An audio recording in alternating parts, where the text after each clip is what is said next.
हालांकि सीबीएसई का एक फाइनल नोटिफिकेशन कंपार्टमेंट से रिलेटेड अभी भी आना बाकी है दोस्तों, बट फिर भी एक 13 मई वाले नोटिफिकेशन में सीबीएसई ऑलरेडी कह चुकी है कि 15 जुलाई को वो आपका कंपार्टमेंट का पेपर लेगी। अब आसार इस तरीके से बन रहे हैं कि एंड मोमेंट पे एक नोटिफिकेशन आएगा और आपके ऊपर बम फोड़ दिया जाएगा कि 15 जुलाई को आपका पेपर है, क्योंकि हम आगे एक्सटेंड नहीं कर सकते, यूनिवर्सिटी के एनरोलमेंट स्टार्ट हो गए हैं। तो ऐसे में आखिरी के 30 दिन हमारे पास हैं, ठीक है। हमें सारा फोकस अपनी पढ़ाई पे रखना चाहिए। नोटिफिकेशन जब आता है तब आता रहेगा। हमारे पास जितनी भी हिम्मत, एनर्जी, एफर्ट, ज्ञान जो बचा है, जितने गियर्स बचे हैं, इन आखिरी के 30 दिन में ही हमें फोड़ना है बच्चों। तो इस वीडियो में मैं एक पूरा कंप्लीट रोड मैप पे कंप्लीट प्लान लेके आया हूं कि अगले 30 दिन और आखिरी 30 दिन आप सारे हथियार अपने किस तरीके से इस्तेमाल करेंगे और कंपार्टमेंट एग्जाम में जो 15 जुलाई को होने वाला है उसमें आप आउट ऑफ 80 70 प्लस कैसे स्कोर करेंगे।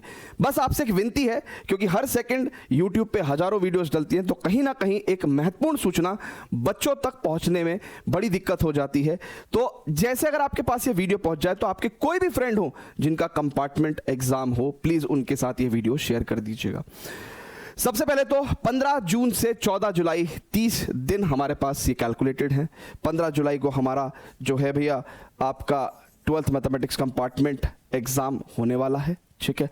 बस मेरी आपसे हाथ जोड़ के एक रिक्वेस्ट है, मतलब एक टीचर जब हाथ जोड़ के रिक्वेस्ट कर रहा है तो समझिए क्या कहना चाह रहा होगा। बहुत महत्वपूर्ण बात है कि भगवान पे आपको विश्वास रखना है। अभी इस टाइम पे कंपार्टमेंट की वजह से बहुत ज़्यादा नेगेटिव माइंड हो रखा है, बहुत ज़्यादा डर लग रहा है और डर की वजह से फोकस नहीं हो पा रहा है, और उस फोकस की हमें बहुत ज़रूरत है, क्योंकि अगर हम फोकस से पढ़ाई नहीं करेंगे तो ये जो जिस बात का हमें डर लग रहा है वो सच हो जाएगा। तो इसलिए डरना नहीं है, भगवान पे विश्वास करो, खुद पे विश्वास करो, ठीक है। और बार बार मैं भी आपसे कह रहा हूं और आप भी अपने आप से कहें कि हो जाएगा, मतलब 60 प्लस तो आउट ऑफ 80 आराम से हो जाएगा। बस आपको क्या करना है, आपको जो आप कर सकते हो वो करना है। 4 से 6 घंटे आपको रोज पढ़ना है, बस प्लीज आखिरी के 30 दिन आपको 4 से 6 घंटे रोज पढ़ना ही पढ़ना है। इससे ज्यादा पढ़ना चाहते हो तो बस जो पढ़ा है उन्हीं का रिवीजन कर लीजिए, बट इतना तो आपको पढ़ना ही पढ़ना पड़ेगा। अब ये पूरी जो स्ट्रेटेजी है इसको मैंने 4 भागों में बांटा है और इसको मैंने 4 गियर बोला है, ठीक है।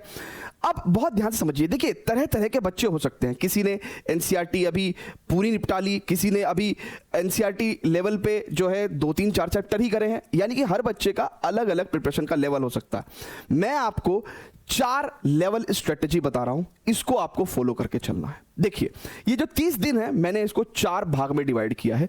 सबसे पहले गियर 1। गियर 1 कहता है कि भाई ये गियर 1 14 दिन का है, ठीक है। इसमें आपको देखिए ये सबसे पहले हर बच्चे के लिए जरूरी है, क्या जरूरी है कि उसको एनसीईआरटी सभी चैप्टर्स की, है ना, सभी चैप्टर्स के एनसीईआरटी आती हो। कुछ बच्चे कहते हैं अरे मैं तो रिलेशन फंक्शन छोड़ दूंगा, मैं तो ये वाला चैप्टर छोड़ दूंगा। नहीं मेरे भाई, तू कुछ कर या ना कर, लेकिन 13 के 13 चैप्टर्स को एनसीईआरटी लेवल पे निपटा। अब जब आप एनसीईआरटी लेवल पे सारे चैप्टर्स निपटाते हो तो कुछ 2-4-5 क्वेश्चन हर चैप्टर में ऐसे मिलेंगे, राइट, जो आपका दिमाग खराब कर देंगे। ऐसे 10% जो एक्सट्रीम डिफिकल्ट क्वेश्चंस हैं उनको आप छोड़ो, ठीक है। बाकी आपको 90% हर चैप्टर के क्वेश्चंस आने चाहिए, है ना। किसी बच्चे को अगर एनसीईआरटी नहीं आती है तो बकवास है, पीवाईक्यू वीवाईक्यू करना सब बकवास है। आप ये 14 दिन की जगह अगर 20 दिन भी लग जाएं तो भी सिर्फ पहले एनसीईआरटी करो। पहले एनसीईआरटी करना बहुत जरूरी है, मैं आपको बार बार बोल रहा हूं, क्योंकि जो संपूर्ण ज्ञान है, जो आधार है, वो एनसीईआरटी से चलेगा, ठीक है। तो 14 दिन मैं इस आधार पे कह रहा हूं क्योंकि हमारे पास दिन भी कम बचे हैं, आपने कुछ चैप्टर्स कर भी लिए होंगे, तो बचे हुए दिन में ये टारगेट है कैसे भी करो, लेकिन एनसीईआरटी लेवल पे ये 13 के 13 चैप्टर्स, ऑल 13 चैप्टर्स को आप निपटाओ, ठीक है। देन जब ये हो जाए तब हम गियर 2 लगाएंगे। क्या लगाएंगे? गियर 2 लगाएंगे, ठीक है। गियर 2 में हम लोग अपनी गड्डी को 10 दिन चलाएंगे। अब क्योंकि समय बहुत ज्यादा नहीं है और एग्जाम पॉइंट ऑफ व्यू से जो रेलेवेंट चीज है वो ये है कि हम सीबीएसई के लास्ट 3 ईयर्स, क्या 23, 24, 25, सिर्फ 3 साल, क्योंकि इन 3 साल में भी बहुत सारे सेट में बहुत सारे क्वेश्चंस हैं, तो इन 3 साल के सारे एमसीक्यूज निपटा दो और सारे पीवाईक्यूज निपटा दो।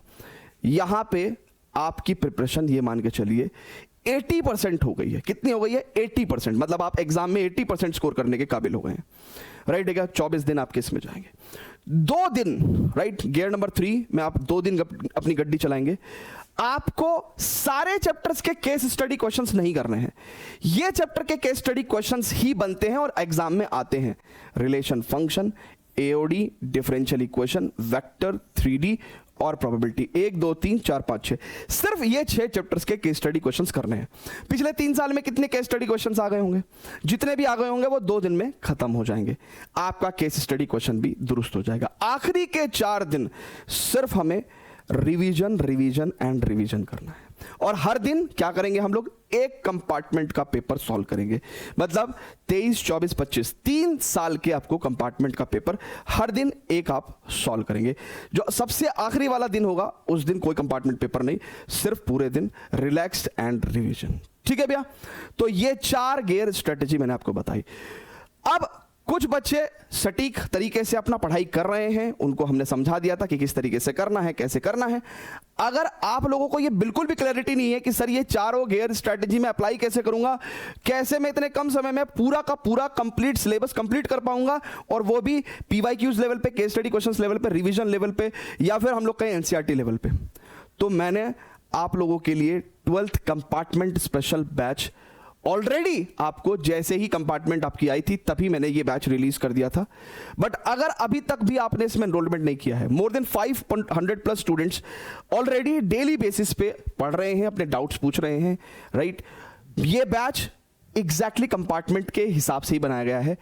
आखिरी 30 दिन में you can score 70+ out of 80। मतलब इसे इस हिसाब से बनाया गया है कि आप कम समय में पूरा सिलेबस कवर कर सकते हो।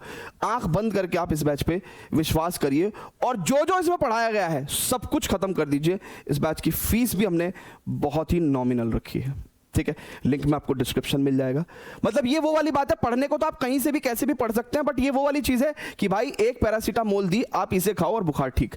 ये कंपार्टमेंट स्पेशल बैच है, इसके अंदर हर चीज कंपार्टमेंट स्पेशल से ही पॉइंट ऑफ व्यू से आपको बना के दी गई है। और इस बैच की लेंथ इतनी है कि अगले 30 दिन में आप इसको कवर भी कर पाओगे। बहुत सारे लोग बैच इतना लंबा, इतना ज्यादा कंटेंट भी बना देते हैं कि कवर नहीं हो पाता, तो लास्ट 30 डेज में ब्यूटीफुली आप इसको कवर कर सकते हैं। इस बैच में आपको chapter wise quick theory revision, मतलब किसी भी चैप्टर आप 20 to 30 मिनट्स में उसकी थ्योरी रिवाइज कर सकते हो। Chapter wise most important NCERT question, यानी कि हर चैप्टर के important and expected NCERT questions मिल जाएंगे आपको, राइट? हर चैप्टर के इंपॉर्टेंट एमसीक्यूज मिल जाएंगे जो बोर्ड्स में आए हुए भी हैं। हर चैप्टर के इंपॉर्टेंट पीवाईक्यूज मिल जाएंगे। हर चैप्टर के इंपॉर्टेंट केस स्टडी क्वेश्चंस भी मिल जाएंगे, लेकिन आपको सिर्फ 6 चैप्टर्स के करने हैं, ठीक है, जो मैंने अभी पीछे बताया। हर चैप्टर के इंपॉर्टेंट मिसलेनियस क्वेश्चंस भी मिल जाएंगे। वो जो मैं कह रहा था ना 10% डिफिकल्ट क्वेश्चन स्किप कर दो, तो वो कुछ यहां पे भी मिलते हैं, चाहो तो आप इसे स्किप कर सकते हो। कंपार्टमेंट स्पेशल गेस्ट पेपर्स मैं खुद बना के इस बैच में प्रोवाइड करने वाला हूं। मंडे, वेडनेसडे, फ्राइडे में इस बैच में लाइव डाउट सेशंस भी चलते हैं, तो आप इसको ज्वाइन करिए और अभी से ये जो प्लान मैंने बताया है उस पर लग जाइए।